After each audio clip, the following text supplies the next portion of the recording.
Well, good morning, Crossroads Church. So glad you're here. Quite a journey to get here for many of us at all of our campuses. And we've been in quite a journey as well through the life of David for the last 9 weeks. Before we dive into today's content, I just want to stop right now and shout out to our Hastings campus because they are celebrating today their second birthday as a church. So let's give it up across all of our campuses for Hastings. Yeah.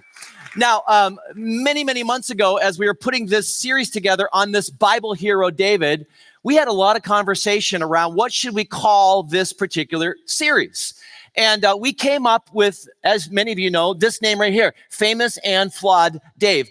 And if you've been around with us for any of this series, you know why now we called this series Famous and Flawed Dave. Because we have seen with our very own eyes, haven't we, both sides of the life of David. We've seen, for example, we've seen famous Dave here, haven't we? We've seen the famous side of Dave. In fact, let me just review some of the things that David is noted for.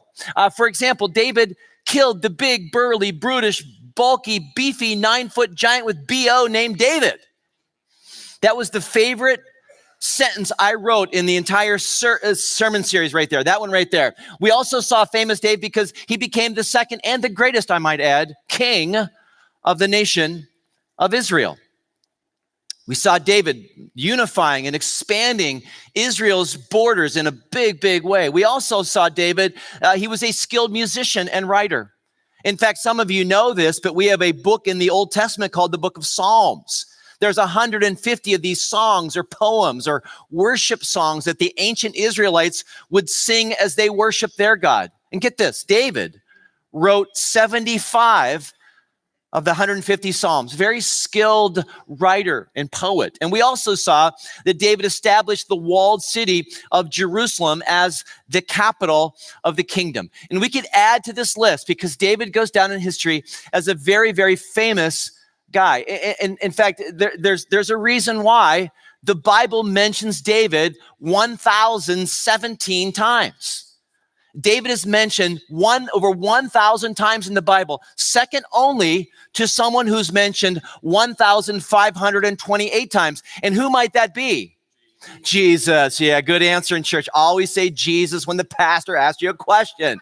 Yeah, Jesus is mentioned 1,500 times. David, second place, over 1,000 times. There's a reason why. The nation of Israel, to this day, their flag is the Star of David. Yeah, the Star of David. And there's a reason why. You can go to Florence, Italy, which I recommend you doing. And you can walk up and you can look at the 14-foot marble statue that Michelangelo carved of David.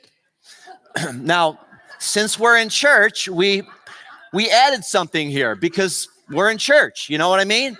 But you won't see that in Florence. You'll see more in Florence if you go there, all right? Now, may I just add one thing? Just this is a side note here. When I retire in a few years and my statue is sculpted at Crossroads so that it's outside of all the Crossroads campuses, my only ask is that I have pants, okay? Just put pants on me on the sculpture, okay? Okay, that was a joke. There will be no sculptures of me at any of our Crossroads campuses. Now, what's surprising to us in this series, if you've been around, what surprised us, what made us sit back and take note, is the fact that David wasn't just a famous guy, but David had a flawed side of him. And we saw this, didn't we? We saw, for example, that David was an adulterer. Yeah, David sees a beautiful woman bathing. Her name is Bathsheba. She's married. And David sends a messenger to deliver her to him as if she was some sort of a Domino's pizza. Not a good chapter in David's story. David was a murderer.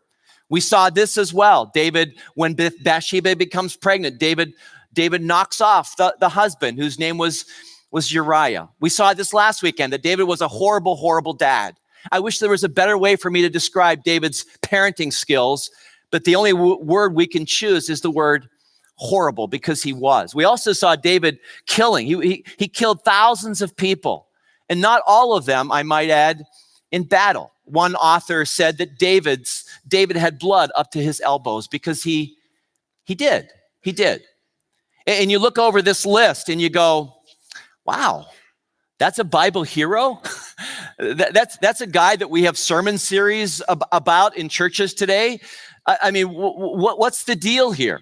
And I think it is something for us to be confused maybe a little bit about. Because the truth is, David does go down in history next to Jesus as probably the most prominent character in the Bible. In fact, God himself said about David that David was a man after my own heart. And then recorded in the book of Acts, and Luke writes the book of Acts, and he records a sermon that the Apostle Paul gave. And the Apostle Paul in Acts chapter 13 said about this whole David narrative, he said, but God removed Saul, the first king, and replaced him with David, a man about whom God said, and here it is, I have found David, son of Jesse, a man after my own heart. He will do everything I want him to do. And we're like, really? You're talking about the guy that we've been looking at the last 9 weeks? That guy? And again, it's rather confusing to us how that guy, not the famous side of David, but the flawed side. It's hard for us to wrap our brain around how could he go down in history as the man after God's own heart. And since we live in a world of emojis, my emoji to sum up the life of David is this one right here. That's my David emoji right there. That's confused emoji. We're confused, aren't we? And so we start thinking, okay, how could he be labeled the man after God's own heart? Maybe at the end of his life, he does something more Goliath-like again. Maybe he has a big, huge win as he ends his life. Let me ask you, does anybody know how David's life ends? Have you ever got to 1 Kings chapter 1, chapter 2? Do you know how David's life ends? Well, David's on his deathbed, and he calls his son Solomon to come in, and then he goes all mafia boss-like, and he orders the execution of a guy who disrespected him. Yeah, that's how David's life ends, with him sending out killers to kill the guy who dissed him, who disrespected him.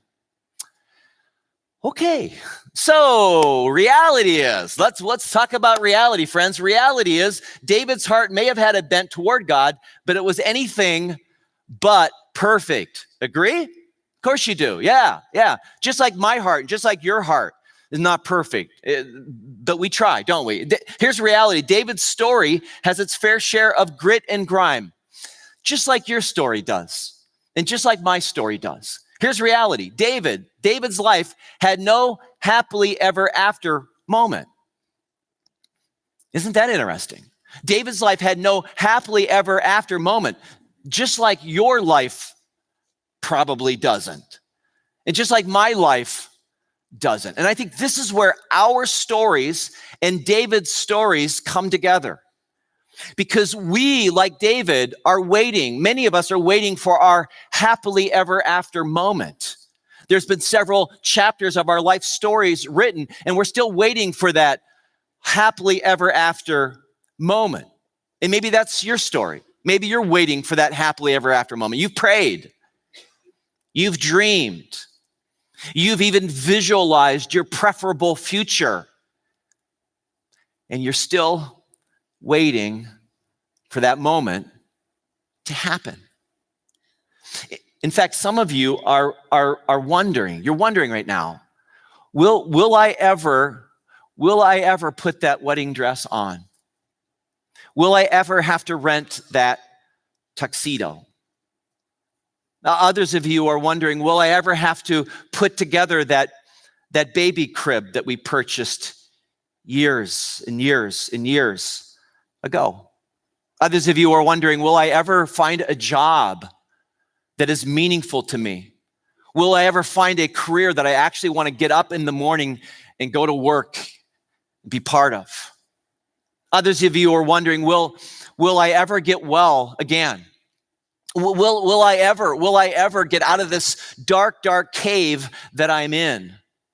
Will I, and this is what some of you are wondering right now, will my smile, will it ever come back? Will it ever return to my face? And if that's how you feel at all in any of those scenarios or your own, then you know what David's feeling. Because David was 15 years of age when he took on the big, burly, brutish, Goliath and killed him. 15 years of age, the prophet Samuel goes to David and says, you're going to be the king. You're going to be the king. And then 15 years later, what does David do? He runs. He becomes a fugitive because madman Saul, who was the current king, was trying to kill him. For 15 years, David lives disappointment after disappointment after disappointment out in a dark cave. And then finally, at the age of 30, he becomes the king. He becomes the king. He enters into the palace. And then 30 years later, at the age of 60 or at the age of 61, guess what happens to David? He becomes a fugitive again. He's forced to flee the palace once again because someone is trying to kill him once again. You talk about dashed dreams. You talk about prayers that aren't answered. You talk about happily ever after not happening. David experiences it at the age of 61 all over again. And I want us, before we move on to our Christmas series, which, by the way, I cannot wait for, but until we get to there, we need to stop one more time and dig into this chapter of David's life when he's 61 and his happily ever after doesn't happen, because it's in this particular account that we see why David goes down in history as a Bible hero. It's in this particular account when he's forced to flee again that we see the reason why God said about David, there's a man who is after my own heart. By the way, what we see in David, what we're about to see in David in this chapter is what I want to be known for. And I want you to be known for what we see in this chapter of David's life as well. This is what it is, friends, that God is looking for. And this is what we're going to look at right now as we open up our Bibles and turn together to 2 Samuel chapter 15. 2 Samuel chapter 15. And as you're turning there, you go ahead and take a sip right now, because that's what it's all about. As you're turning there, let me just fill in the blanks a little bit. When you get to 2 Samuel chapter 15, it's 10 years on this side of Bathsheba. It's 10 years past when David committed adultery and murder and broke half of the 10 commandments. 10 years. And for the last 10 years, David has been experiencing the consequences of his sin. Oh, God forgave him, yeah. But there were consequences. Every sin comes prepackaged with a set of consequences.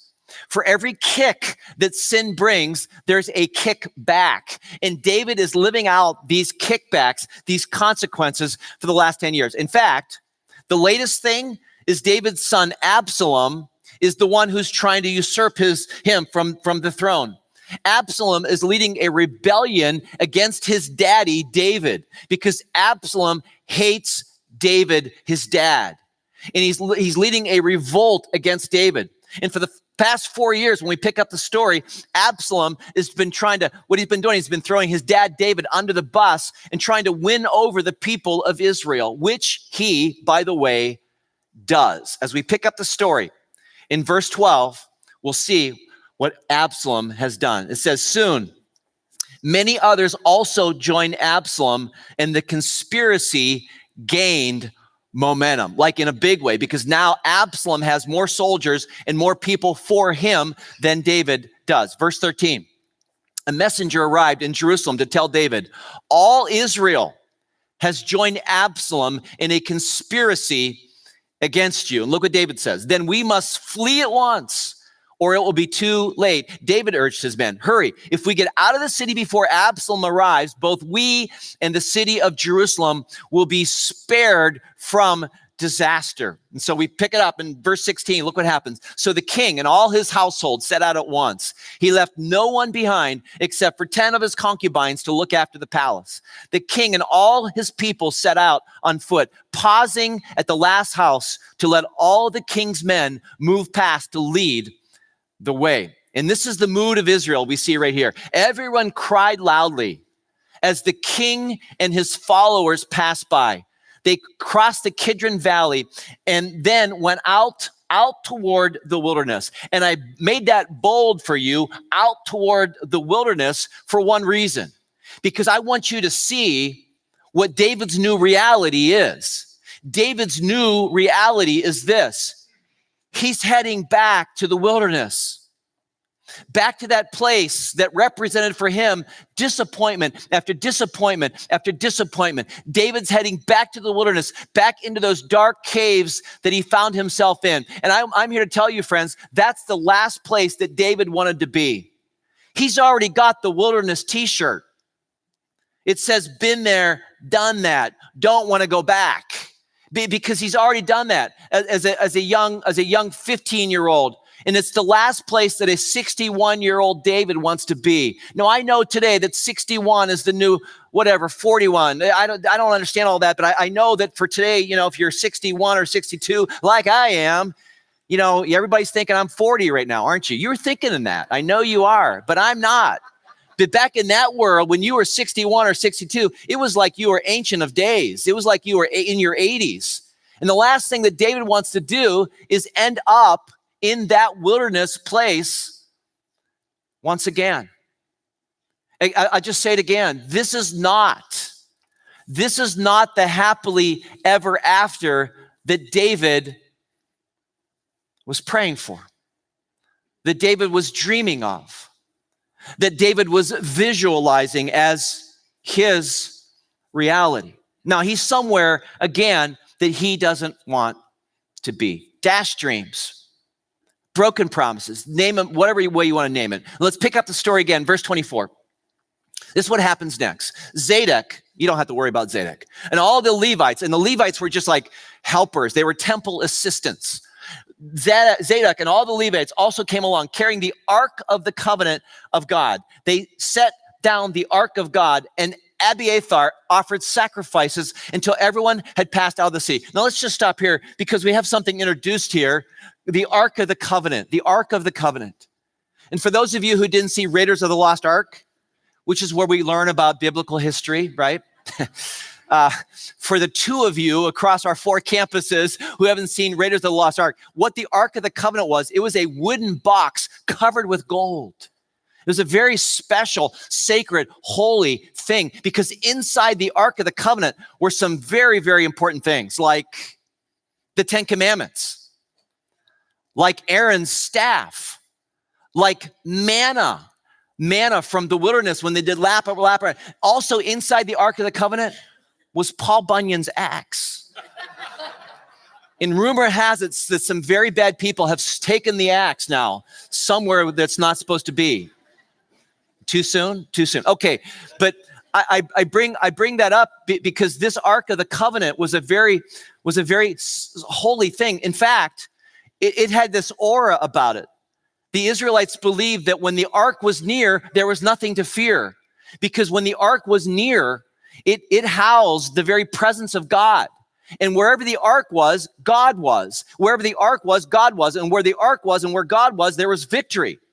And the people of Israel, this was like their good luck charm. The ark was their good luck charm. As long as the ark was there, again, they didn't fear anything because God gave them victory after victory after victory. And I bring all of this up to get to verse 25 of 2 Samuel 15. Then the king David instructed Zadok to, now keep in mind what the ark means here, to take the ark of God back into the city. Now you need to know right now that all the people, as David says, take the ark back to the city, all the people with David are doing, no! I mean, they're like moaning and groaning and saying, come on, David, wake up, dude. Look what David says. If the Lord sees fit, David said, he will bring me back to see the ark and the tabernacle again. But if he is through with me, then let him do what seems best to him. Now, we're just going to stop here because this may not seem very monumental to you, but friends, this is where David's heart shines. This is where David separates himself from the rest of the pack. This is where David, I think, does his best work here. because David reveals something here. And what's being revealed right here is David's heart. It's David's faith. It's David's confidence in God. David says, take the ark away. And again, all the people go, no. David's like, take the ark, take the rabbit's foot away, take the lucky charm away, take the thing that, we all know brings us victory. Just take it away. Take it away. If God's for me, we're good. But if God's against me, let's go back to the verse 26. If God's against me, go to the next slide. Yeah. But if he's through with me, then let God do what seems best to him. David's saying, hey, not my will, not my ways, but God, your will and your ways be done.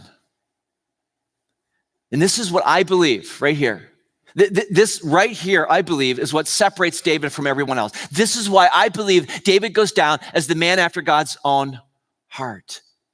Because he's lost everything. And yet he still says to God, God, I trust you.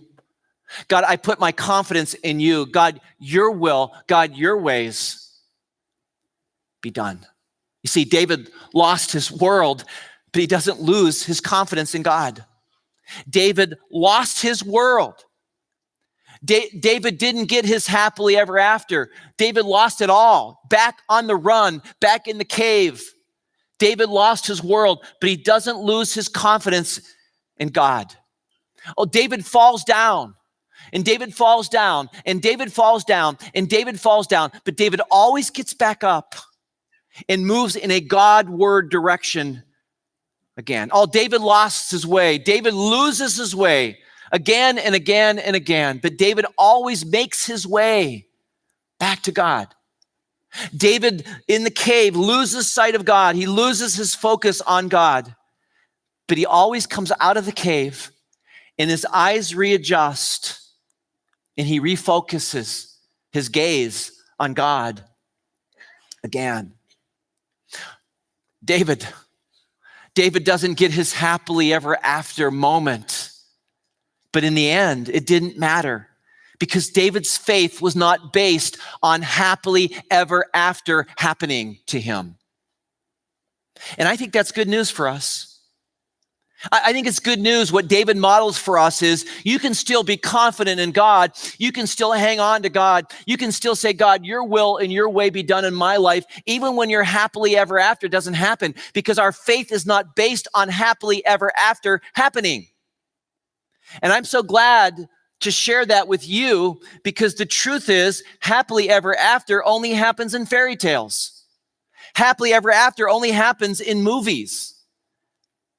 But happily ever after doesn't happen in real marriage, and happily ever after doesn't happen in real life, does it? If David were here today, he would say, in real life, what happens are Sauls. There are Sauls everywhere out to get you. There are Nabals, there are fools everywhere trying to drag you down. There are Goliaths everywhere you look, trying to get you to cower in fear every day of your life. There are dark caves. There's loneliness. There's disappointment. In real life, you know this, there's cancer. In real life, there's divorce. In real life, there's custody battles. In real life, there's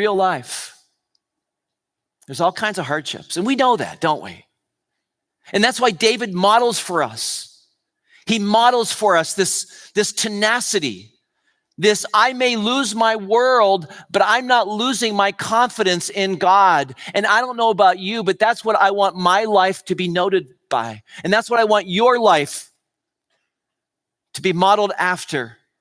That even though we may not get our happily ever after, that it doesn't really matter in the end because we have God and he's all we really need. Our faith is not based on getting happily ever after. Our faith is bigger and our faith is stronger than that. And again, that is what I believe separates David and what makes David the Bible hero that he is. He just kept getting back up and moving toward God. He lost his way, but he found his way back to God. He sins big, but he confesses big. He repents big. He serves God. He worships God big all over again. Doesn't get his happily ever after, but it doesn't matter in the end because his faith wasn't based on happily ever after. And to sum up his life, to sum up David's life, here it is right here. The relationship between David and God, and some of you will get this, is like a long, fiery, passionate, stormy marriage. God and Dave, they loved each other. They struggled. They made up. They started over. They loved each other again. They struggled again. They made up again, and they started over again. And this cycle gets repeated over and over and over again. And to sum up David's life in one sentence, bad grammar alert, here it is. David never didn't believe in God. David never didn't believe in God. Count of three. We're going to read it together across all four campuses. 1, 2, 3. Here we go. David never didn't believe in God. One more time. David didn't believe in God. David never didn't believe in God. So let me ask you, since your happily ever after probably isn't happening right now, let me ask you, so how is your relationship with God? Where are you in God at right now? Right now. Is your relationship with God a little unsettled? Is your relationship with God a little stormy right now? Because if so, I want to give you some pastoral counseling. If your relationship with God is not where it should be, here's what I want you to do. Make up. Start over. Love again. And never don't believe in God. Because this right here is the life of David. This is what David models for us that we need to mimic. This is what David did that we need to copy. We need to make up with God when we have a falling out. We need to start over. We need to love again. And regardless of what happens to us in our world, in our lives, never don't believe in God. And if you think because your happily ever after isn't happening, if you think you've been forsaken, you are mistaken. You are mistaken. And when you think you've been forsaken by God, if you come to a season of your life or a chapter of your life story where you feel like you're being forsaken, you know what I want you to do? I want you to turn to probably the most famous thing that David ever wrote. Something that I would guess many of you have memorized. Something that all of us, regardless if you're a religious person or you're here today and you're an irreligious person, you've heard this thing that David wrote. When you feel like you're being forsaken by God, I want you to turn and I want you to read what David wrote in Psalm 23. The Lord is my shepherd. The Lord is my shepherd. And because the Lord is my shepherd, I have all that I need. He lets me rest in green meadows. He leads me beside peaceful streams. He renews my strength. He guides me along right paths, bringing honor to his name, even when I walk. And some of you right now are walking through a deep, deep, dark valley. And David wants to say to you, even when I walk through the darkest valley, I will not be afraid. Why? David, how can you say that? For you, God, my shepherd, are close beside me. Your rod and your staff protect me and comfort me. You prepare a feast for me in the presence of my enemies. You honor me by anointing my head with oil. My cup overflows with blessings. And this is what I want you to get right here. Surely, your goodness and unfailing love will pursue me all the days of my life, and I will live in the house of the Lord forever. It's good stuff. There's a reason why we read that all the time, especially in times of need. Because if you think you've been forsaken, my friends, you are mistaken. Because you have a shepherd. You have a shepherd whose unfailing love and whose goodness will follow you all the days of your life. And when your life is over, which it will be someday, you will live in the house of the Lord forever. And that, my friends, is a wrap on the life of David.